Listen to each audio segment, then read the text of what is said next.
Hello, everyone. Thanks very much for joining us with our latest Religion Media Centre Zoom briefing.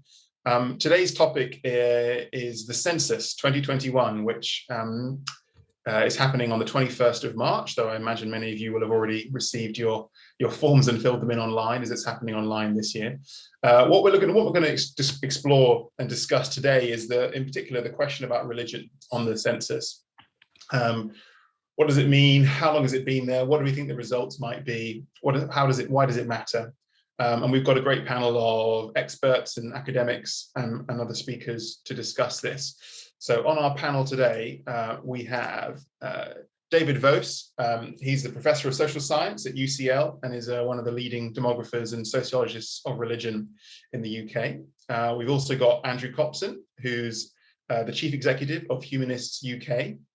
We've got Peter Brierley, who's a researcher, statistician, and a consultant, who's been also one of the kind of leading figures in counting and measuring Christianity in Britain. We have Jagbir Jhutti-Johal, who's a senior lecturer in Sikh Studies at Birmingham University.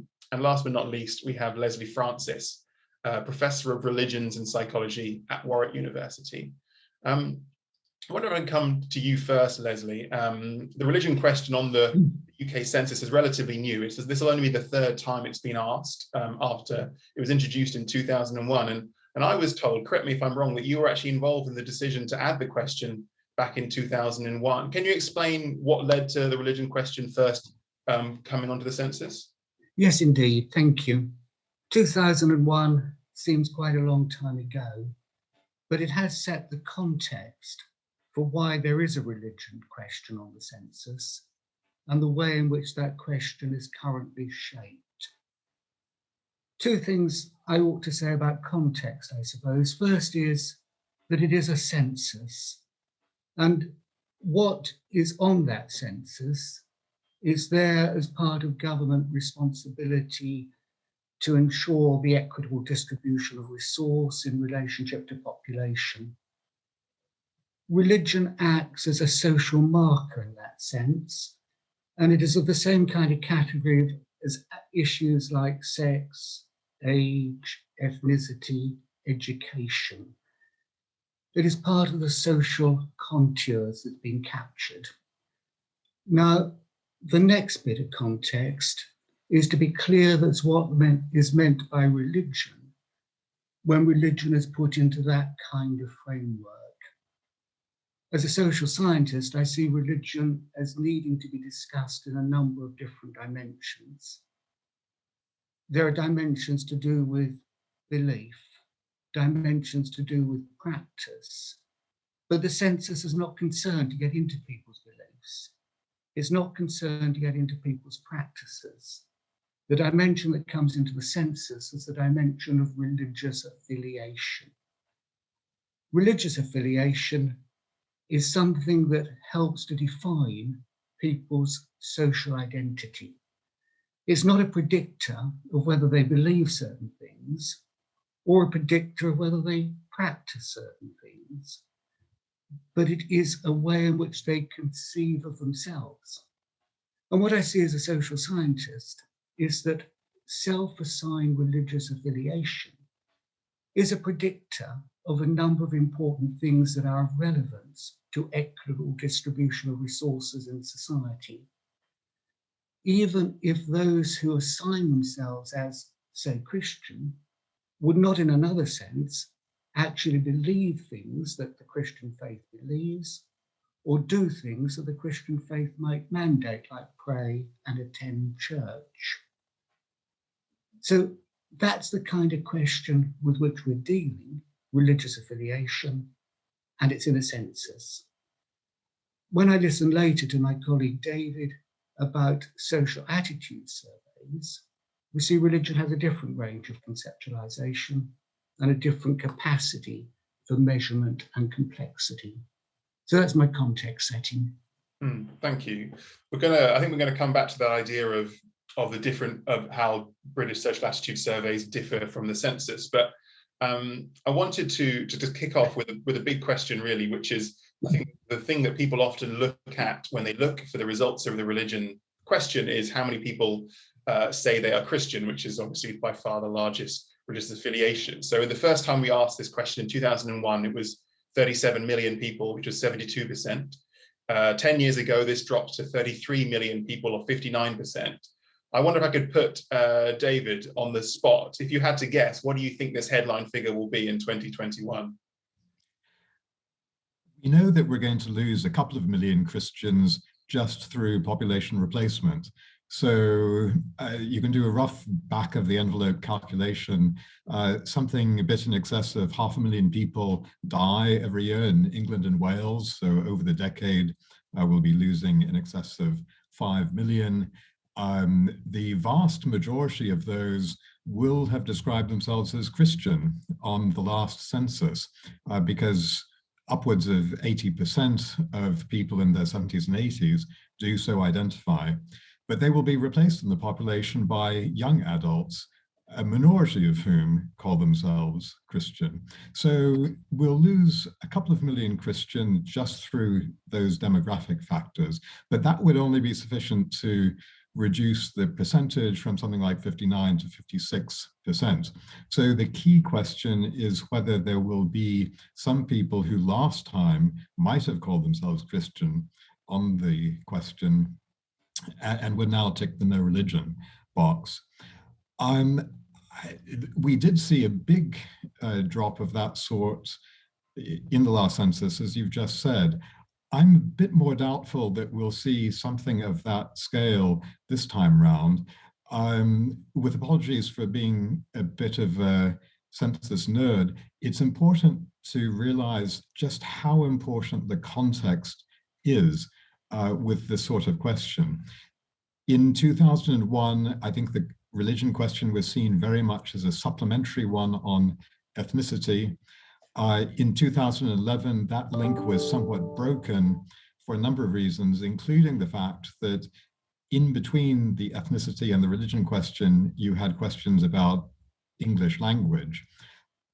This time round, we no longer have those language questions interposed between the ethnicity and the religion question. They're slightly later on the form. So I think we might see again this implicit link between ethnicity and religion re-established in people's minds, which could bolster the Christian numbers, but I'm speculating. So if I had to guess, I think I'd say low 50% for Christians, but I'd be surprised if it drops below 50%. Interesting. Peter, I wonder if I could come to you and also ask that same question, put you on the spot there. If you had to pick a figure, and we won't come back and check up on how right you were, but if you had to guess, what do you think that figure of how many people tick the Christian box will be? I hear what David has said, and he's a wise man, but I think the numbers will be probably less than 50%, 49, 48, only a little bit less, because there's a heck of a lot of people in their 30s and 20s and 30s who are basically saying they have no religion or don't want to associate with Christianity and will not answer the question at all. So unfortunately, I have a suspicion that that is what may happen.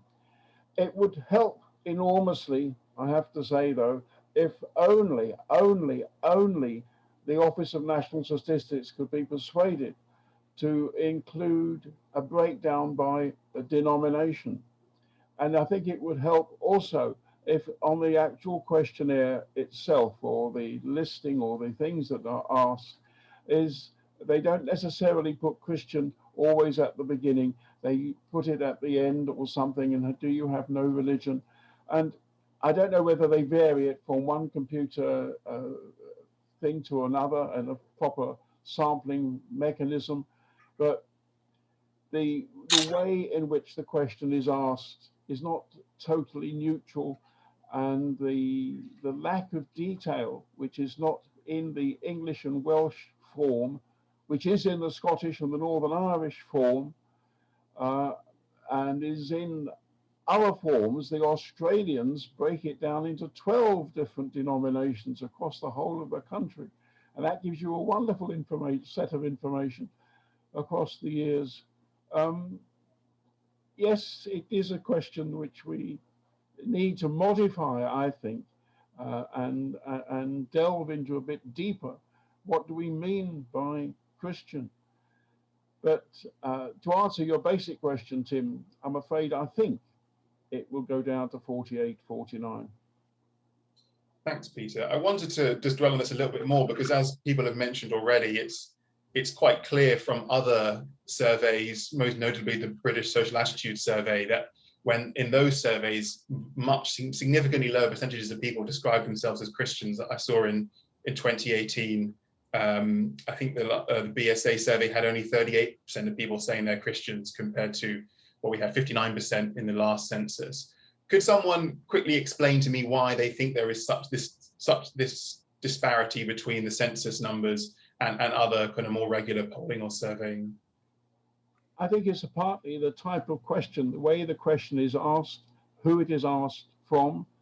The census, as Leslie said, goes to everybody. It really is a census. It's the biggest, the best kind of answering mechanism that we can devise.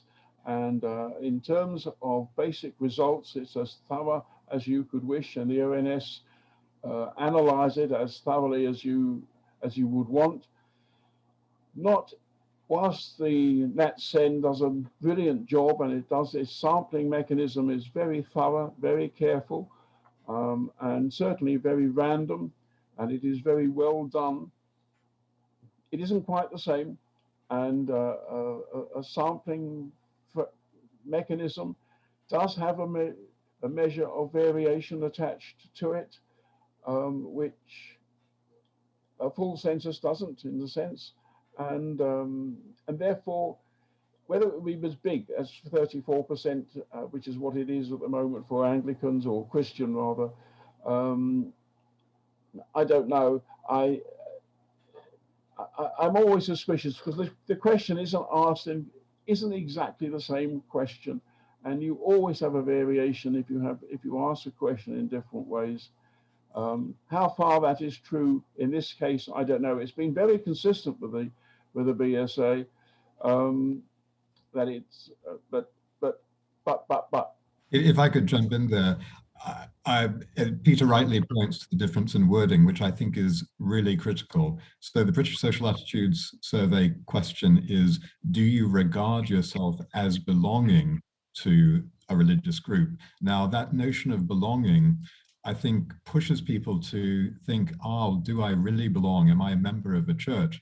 And the fact that the options then refer to specific denominations reinforces that view that this really is a question about belonging to a group as opposed to identification with a heritage or broad affiliation in the sense that Leslie mentioned earlier. And then finally, of course, the attitude survey is, as the name implies, about attitudes. People see this as a question on religion per se, not as cultural heritage. So I think those three factors, the wording of the question, it's not leading as it is with the census, what is your religion? That implies everybody should have one, but rather refers to belonging. The difference in wording, the difference in the answer options, and then the overall context collectively mean that you end up with very different results on the BSA as opposed to the census. Mm-hmm. What do we know about what reasons and factors push people to describe themselves as religious or not when they are answering censuses? Do we have any research about what factors go into people's decision when they're faced with that question? I wonder if Leslie had any thoughts on that. Well, the first thing I want to do is just to pick up your question, which says, how do people respond when they're asked if they are religious? Now, the question on the census is not about being religious, but it's the question, what is your religion? Which again pushes it slightly more to the social marker context. The other point I would make about census is, who is it who actually fills in the census form within the household? Because that too may have some quite significant qualification, say on Peter's view, about the complete objectivity of census. And there could be an age effect in that. See, we do have Abby Day on the call. I mean, in the audience of the call, at least, and she, of course, has done some very good research about what is going through people's minds when they tick Christian in the census, or is she focused on Christianity? But there's also some polling, of course, YouGov polling and other polling, which replicates the census question, what is your religion? And then afterwards asks people, oh, you ticked Christian, why was that? And you get answers like, you know, I was christened, this is a Christian country, I went to a church school, things like that, from the people who don't believe. You separate out from that the people who do believe and practice, and then just focus on the people who don't.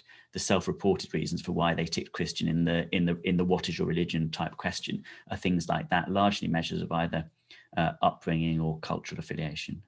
There was a new poll just 2 weeks ago on that. Andrew, I saw you nodding and smiling earlier when Peter was explaining some of his frustrations or disagreements with how the question is posed. Do you also think the question is fundamentally flawed in the way that it presumes that the person does have a religion? I don't think a question can be flawed per se, because obviously any question will produce the data that question produces. But I think that for a question that seeks to determine religious affiliation, I think it's flawed, because I think what it produces is a measure of cultural affiliation.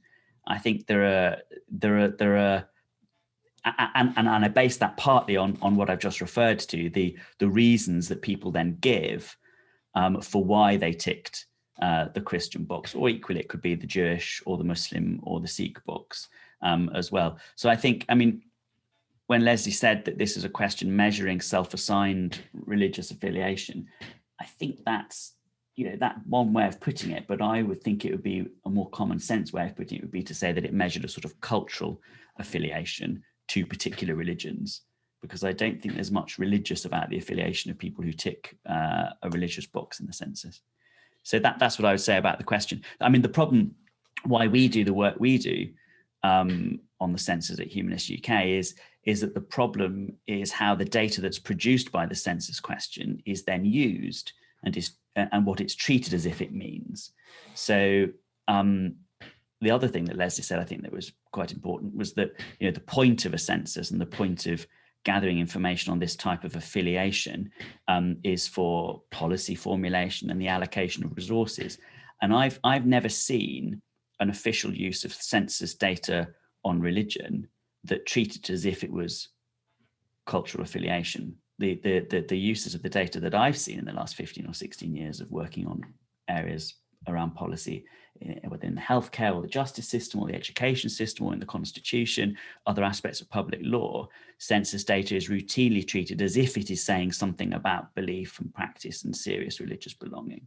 And I think that's the problem, really, is the gap between what the data that's produced by the census really means and what it's treated as if it means in resource allocation and policy formulation. So I can give us some examples of that maybe later, but that I think is the problem. Obviously, as a question, you can't say the question is wrong, because the question is the question and it produces the data that question will produce. Well, do we think, therefore, does anyone on the panel think, therefore, that there needs to be separated out and we should have effectively two questions, one about belief or practice and one about affiliation and kind of cultural identity? Can I come in briefly in relationship to that? I appreciated Andrew's points. Underneath all this is a level of religious literacy within the population and the way in which data is used and interpreted in a way that is intelligent and intelligible in relationship to the data that has been obtained. The question is what it is. To interpret it wisely, we do need some level of religious literacy. The second observation is that while belief may be quite an interesting issue to tap, it may not be what the census is actually about. Part of me wants to strongly advocate for a view of nuancing religious affiliation by looking at those wider dimensions. I think the chance of ever getting that into the census is very, very slight. It goes back to David for the social attitudes world, which is where that work is best positioned. Any other thoughts on that particular question about measuring affiliation versus belief or practice? One of the aspects in the Scottish census in the past, I don't know about the present Scottish census, is that they ask not only what is your religion, but what is the religion in which you were brought up. Now that particular question, analysed with what is your religion, produces a very interesting set of results, because some people have moved away from their religion, but other people who are brought up with no religion have moved into a religion. So that particular question is useful. I wish that could be included in the English and Welsh census. It is a question that the BSA introduce every 4 or 5 years. They haven't asked it now for some little while, but if you track that, as I have done, over the different years when they have asked those questions, you get a very interesting sense of movement away from some of the big groups into some of the smaller groups, and that is something worth noting, actually. And in other words, measuring religion per se is good. I would disagree with Andrew. I think it is worth measuring it, whether it's a cultural influence or not a cultural influence. No, I think it is worth measuring. But somehow one needs additional questions to pull out what is meant, a bit like what Leslie was saying. I mean, at the end of the day, what does it mean? It's simply saying these are what you might call adherents. It's the same kind of measure that is used around the world in umpteen different censuses. But adherence isn't very meaningful. One wants to have membership of religion or attendance at religious services to begin to sort of flesh out what actually is the impact of that on people's lives.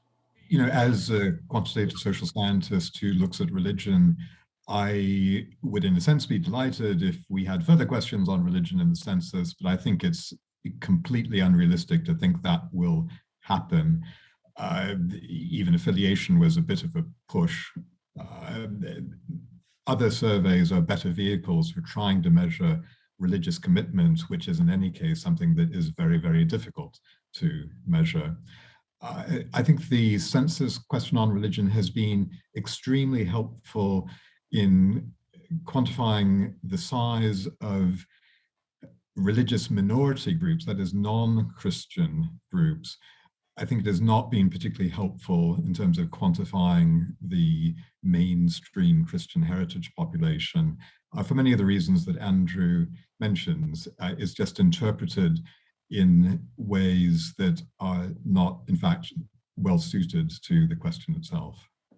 It sounds like lots of you agree that the number, the kind of headline figure of how many people will say they're Christians will fall and will end up approximately around the kind of 50% mark. Does it matter for a policy point if it goes below 50%? Does that change anything about how we conceive of our country and our religious heritage if officially more people say they're not Christians than those who say they are? That's the $64,000 question. Obviously, I've worked at Humanists UK through the last census and started working at Humanists UK just as the shock results of the 2001 census sort of began to make their way into policy. And my observation would be that they had a big impact on public policy as it relates to religion or belief after 2001. But the change after 2011 that was in the results did not have the same impact on public policy. But that partly, I think, because churches didn't use it as much in their own lobbying, because it was sort of a bad news story for from their point of view, at least in resource allocation terms.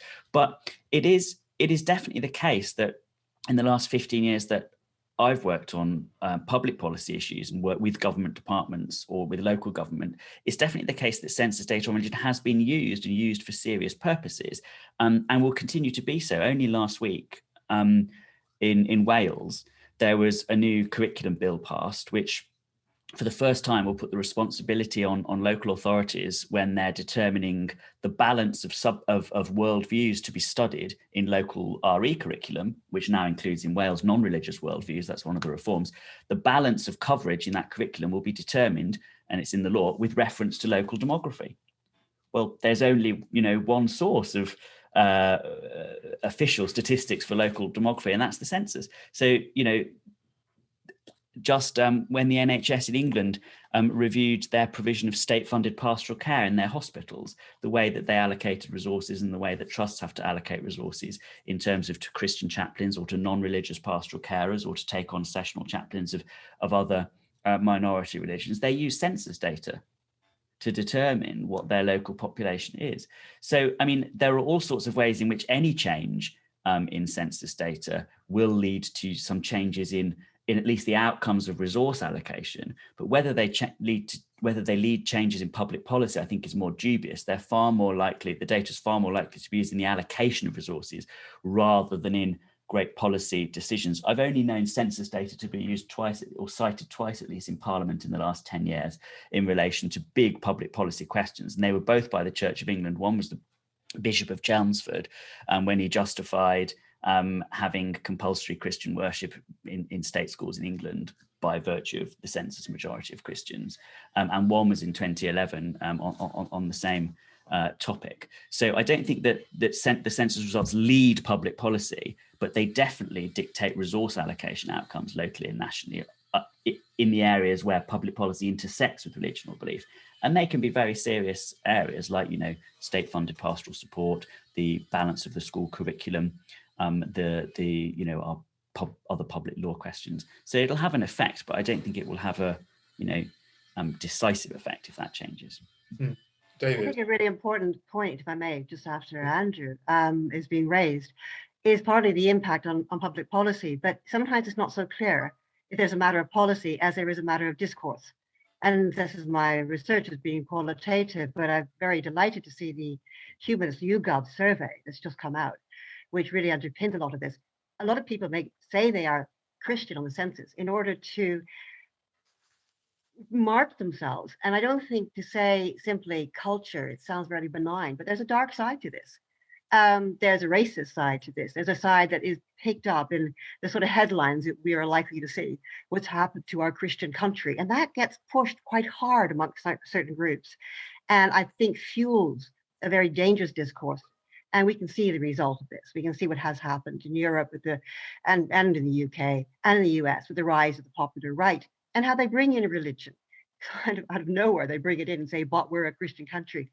So I think the census has that impact as well as just the distribution of resources and something very quite tangible like policy. Yes, Tim, you asked whether it would make a difference if the Christian figure in census dropped below 50%, and it reminds me, this is a bit of an anecdote of the first work I did on religion 20 years ago, and it was actually inspired by something that Peter Brierley had written, I think, suggesting that the percentage of the English population had been baptized by the Church of England was hovering around 50%. And I thought, oh, this is fascinating. Given that there's an established church in England, it might be really critical whether that percentage is above or below 50%. And, who knows what would happen if the Anglican Christian population dropped below 50%? Would that be the end of establishment? So I did a huge amount of work, very, very thorough demographic investigation, and came up with the answer that actually back around then, as it happened, the year 2000, it had dropped below 50%, and it was published. And of course, it made not a blind bit of difference to anything. So I'm a bit skeptical as to what the impact would be. Yeah, thanks. So for myself, I think in terms of the Sikh community, and we're going to come to the whole debate around there, one of the arguments for having a separate Sikh ethnic tick box was this whole issue around resource allocation, that the 40,000 public bodies monitor and allocate resources on the basis of ethnicity data. So, and they felt that because the religion question is voluntary, that Sikhs don't, some Sikhs don't answer it, and as a result, we're undercounted, and therefore we don't get a fair allocation of resources. But I'm just thinking back to last year with COVID-19, the ONS, with reference to when the death rates within the BAME communities were so high, they were able to correlate and mine data from the religion census data from 2011 on the basis of religion and ethnicity to kind of give data sets on what was happening within certain religious communities and the BAME communities.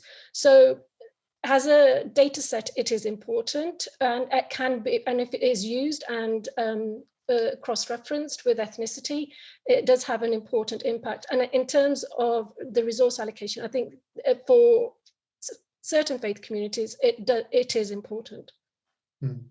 Given we're discussing non-Christian religions, I wondered if we could just dwell on that for a moment. In 2001, the first time the census asked this question, a total of 5.36% of the population said that they were religious, but they had a religion, but it wasn't Christianity, and about half of that were Muslim, and then Hindu, Sikh, Jewish, Buddhist, and other religions.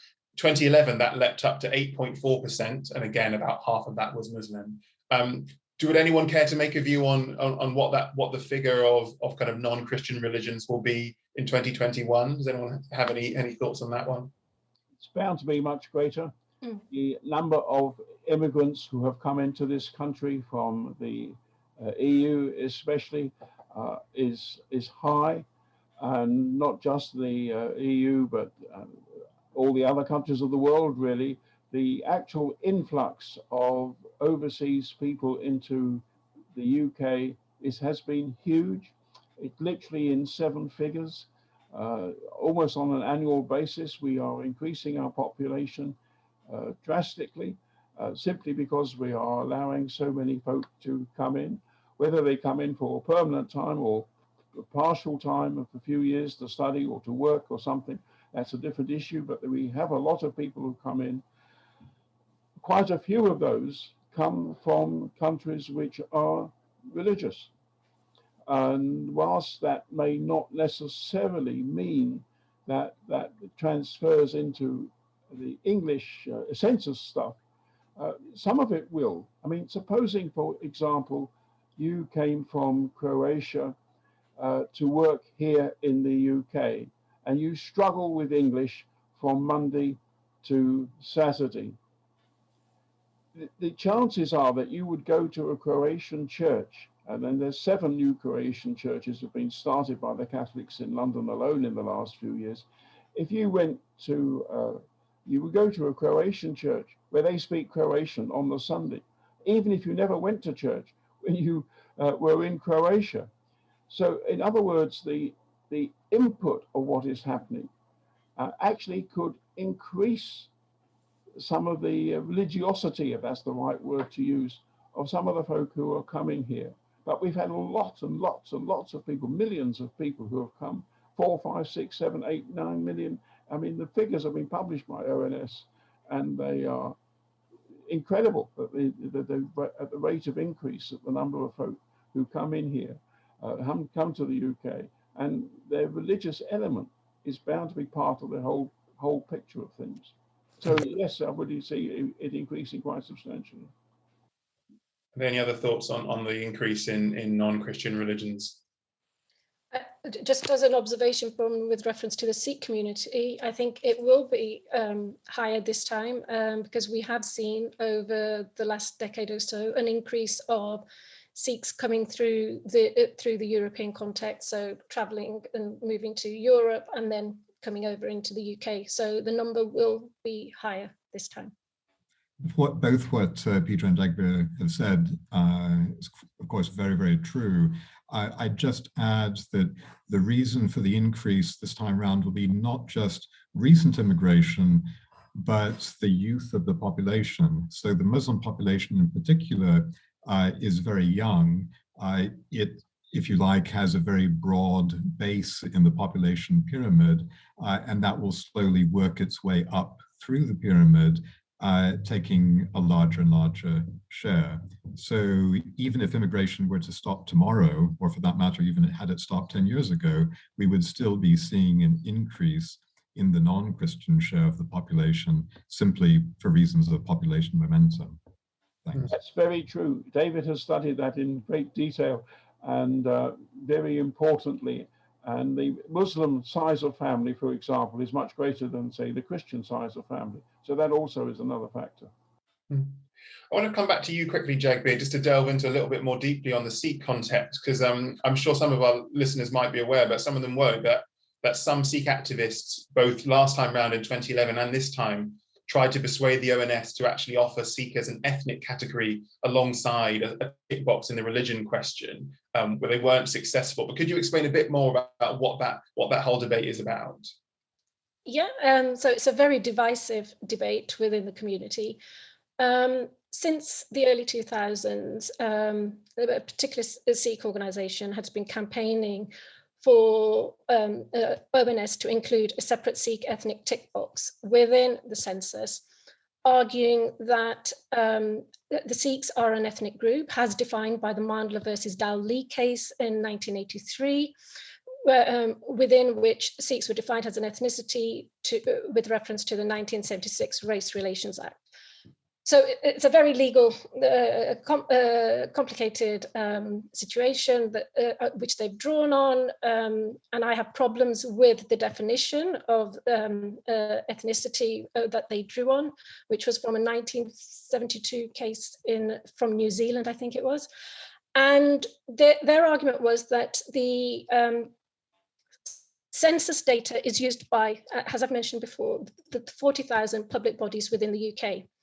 And because Sikh is not defined within the ethnicity section of the census form, that means that Sikhs are not counted, or that they are not given the resources that they should be allowed.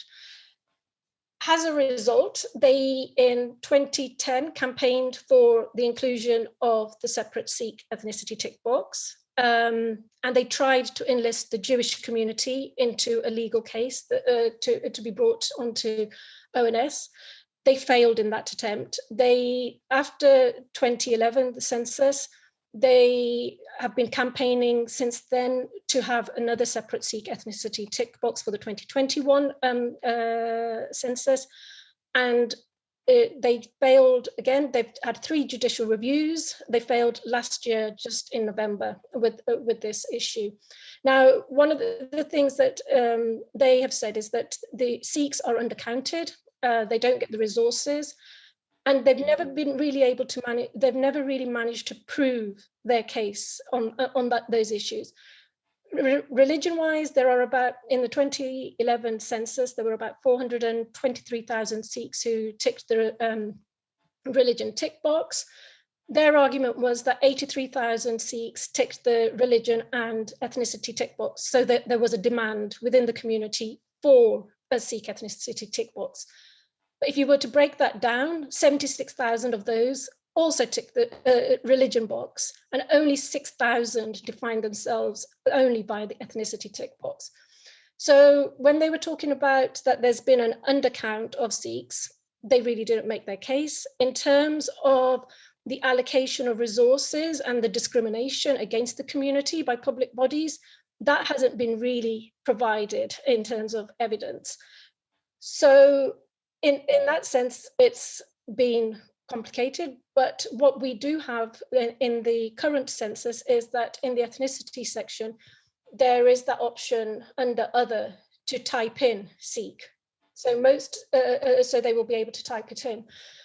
That way, people who want to define themselves as an ethnic group can do so, but the majority will tick the religion box, even though it is voluntary. Their argument was that because it's voluntary, most Sikhs don't. And my argument is that wherever Sikhs see that Sikh religion tick box, majority of them do tick it.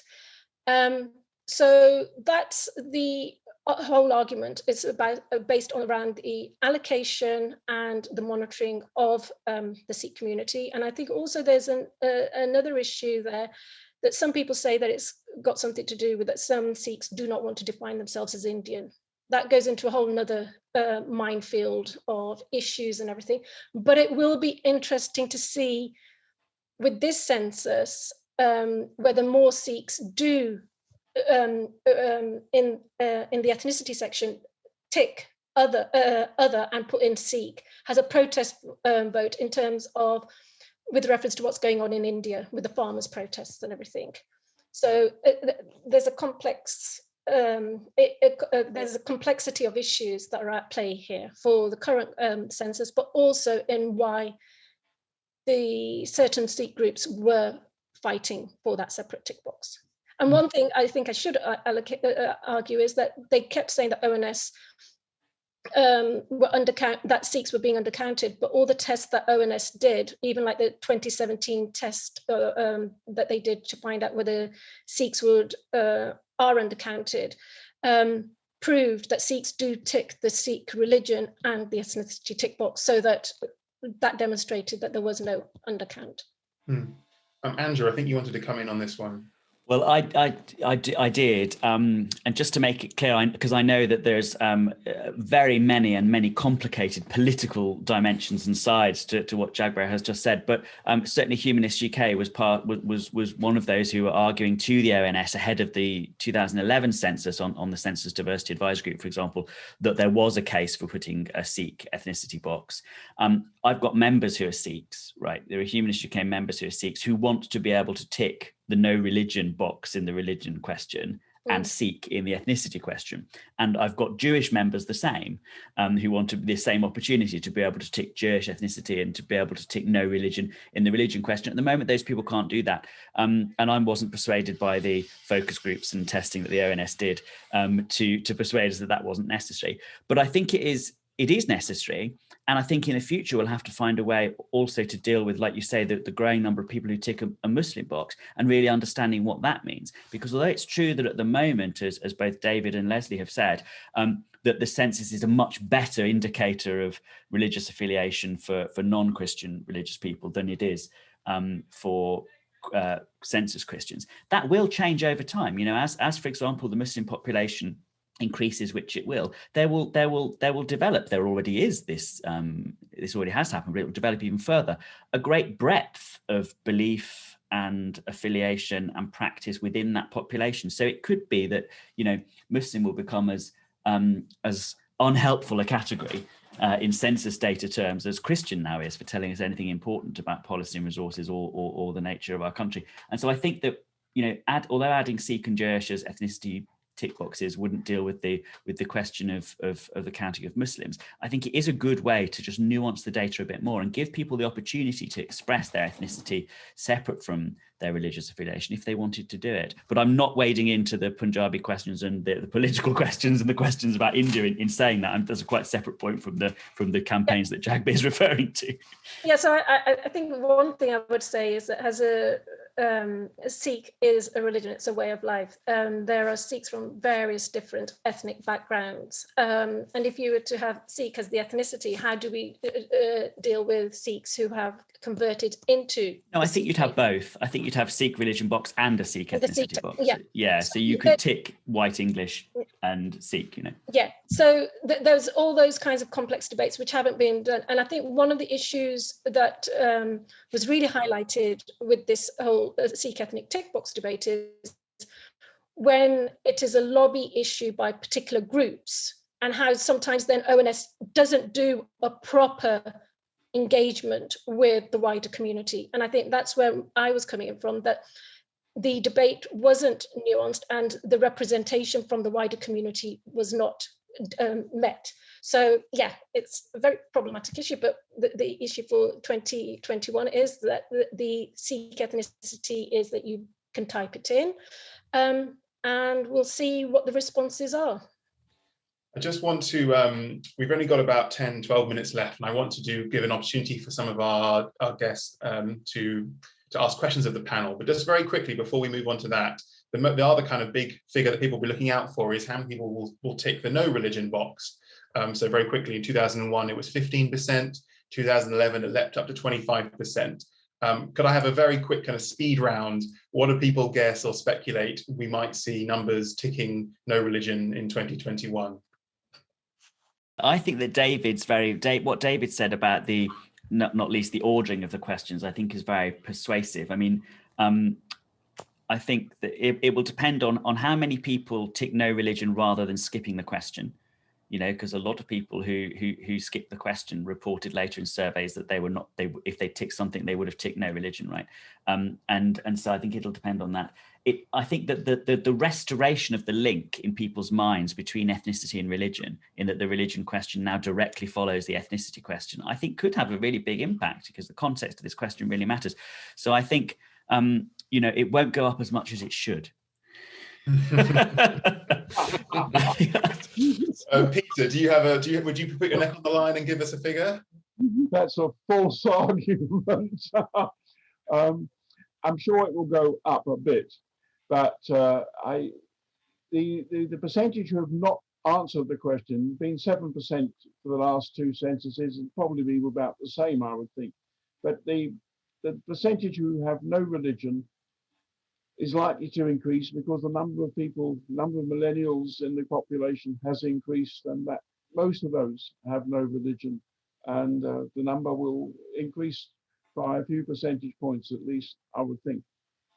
Yes, I would think that we'd easily be at 30%, but I'd be surprised if we got above a third, notwithstanding that the BSA puts it around a half. I have nothing of an informed nature to add to that. I really wish that prediction was the way to solve these problems, rather than by doing the slow scientific study that underpins it. So I've enjoyed listening to prediction. I don't know how to play the game. Unfortunately, it's us journalists. We can't be bothered to wait for the 9 months it takes to actually count the results. We want to find out the answers now. I'm aware we're running out of time quickly, so I want to just throw open it to questions from some people who might be joining the Zoom, other journalists. If you have a question, please wave your hand or pop it in the chat, and we'll try and get through as many as possible. Dave Perfect. Hi, I'm Dave Perfect from the University of Chester, and until recently worked for the Equality and Human Rights Commission. My question is, given the discussion on the importance of the census for the allocation of resources, which lots of people have touched on, should the question be compulsory next time?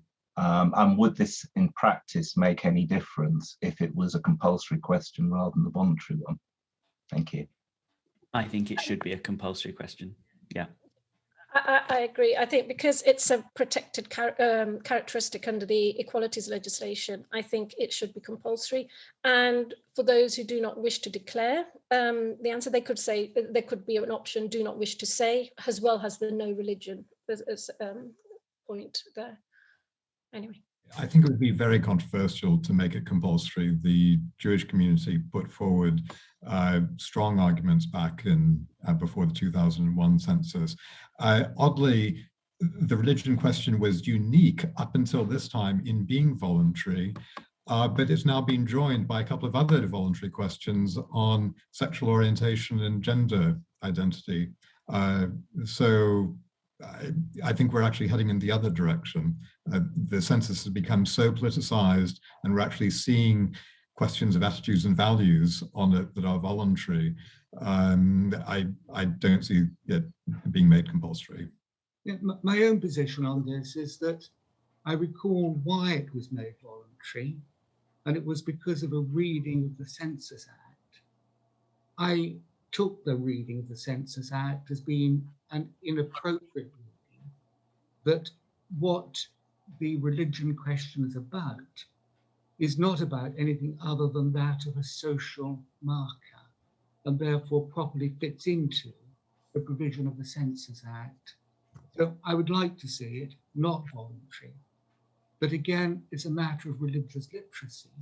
And I take David's reading that it would be a dangerous thing to try to push for.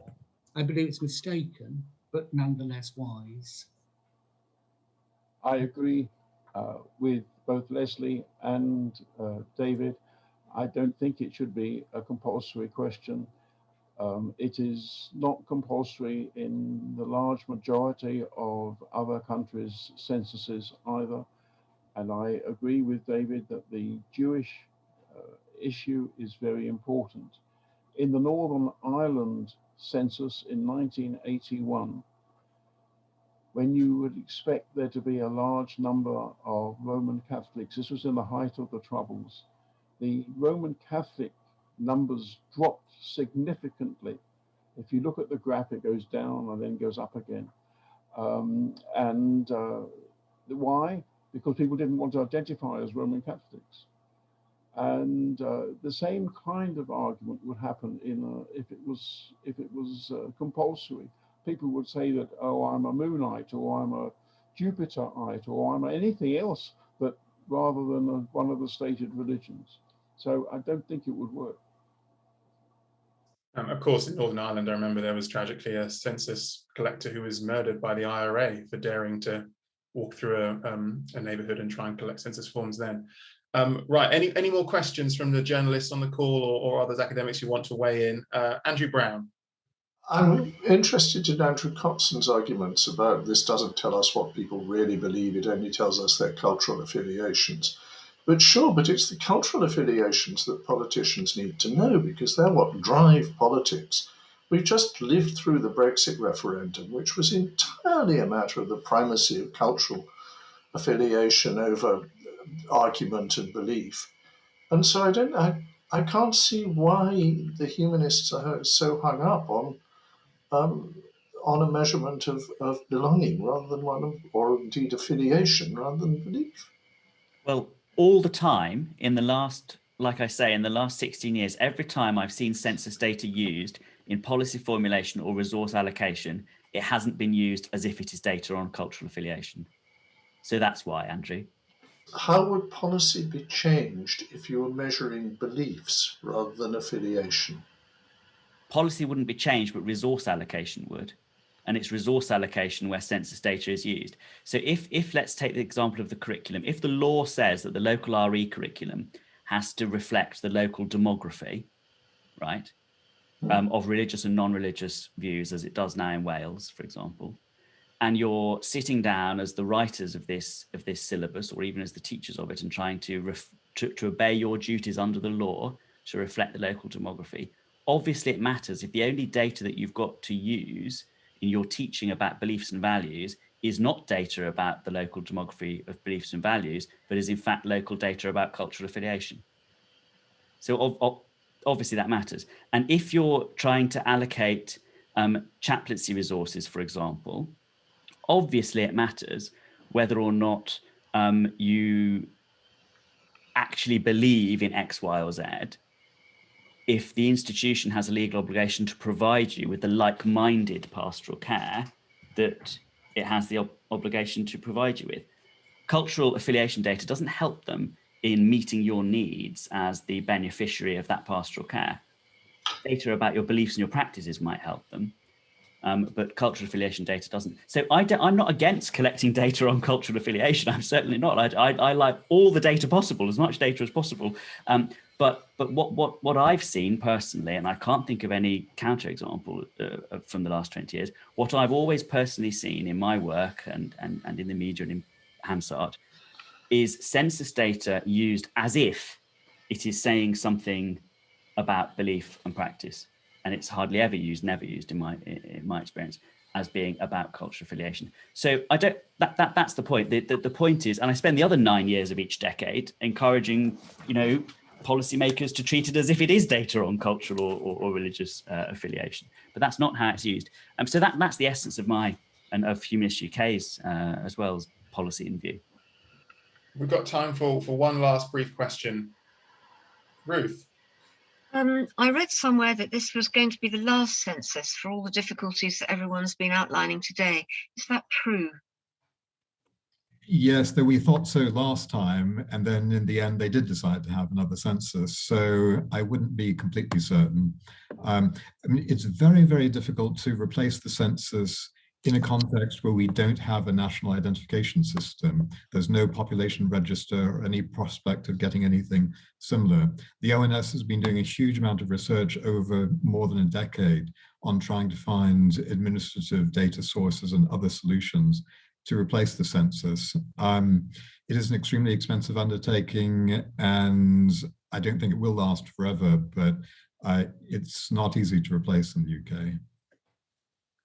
I would sincerely hope that it is not the last census, although it is interesting with this COVID vaccination program that the age of every person in the population seems to be known and recorded somewhere, so they can pick out those who are 40 to 49. This is your turn now. I didn't know that database existed, but it obviously does.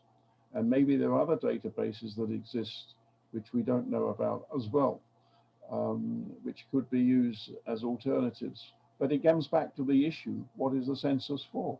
Does it ask other questions which are actually so important that no other database exists? And I would argue that religion is certainly one of those, and I'm sure there's no database across the country which identifies who are the Muslims or the Jews or the Christians. Well, with that, I'm afraid we have hit 1 o'clock, and so our time is up. I just want to thank all of our guests, Jagbir, Peter, Leslie, Andrew, and David, for all their contributions and their thoughts. It's been a really interesting discussion. Thanks to all our people who've joined to watch along and ask your questions. Don't forget to check out religionmediacentre.org.uk, plenty more fact sheets, analysis, good commentators if you're looking for someone to comment on a story, and plenty more uploaded every day on our brand new shiny website. But after all that, I hope you all have a good day, and don't forget to fill in your census form by the 21st.